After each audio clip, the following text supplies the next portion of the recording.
If you like our video, click the button to subscribe to our channel and get easy access to new content. To see our full suite of ad-free video courses, instruction manuals, and quick reference guides, visit us at www.teachucomp.com. Form buttons in Acrobat perform actions. Most often, buttons submit form data or reset form fields. To add a button to a form in Acrobat, open a PDF form in Acrobat. Then click the Edit command in the top bar and click the Prepare a Form link in the Edit panel to show the Prepare a Form panel. Then click the Button link in the Prepare a Form panel in Acrobat.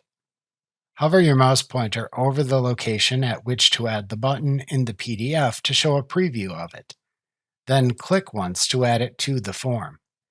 The button tool remains enabled, so you can continue to click at different locations in the PDF page to add as many as needed.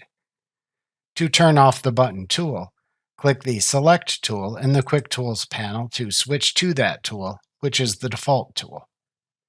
To show the properties of a button in an Acrobat form, double-click it with the Select tool to open the Button Properties dialog box. Setting a button's properties was previously covered in the earlier lesson of this tutorial titled Creating and Editing Buttons. Please refer to that lesson to review the available button settings if needed. Remember to click the subscribe button to see more of our videos. See our full suite of courses, instruction manuals, and quick reference guides at www.teachucomp.com.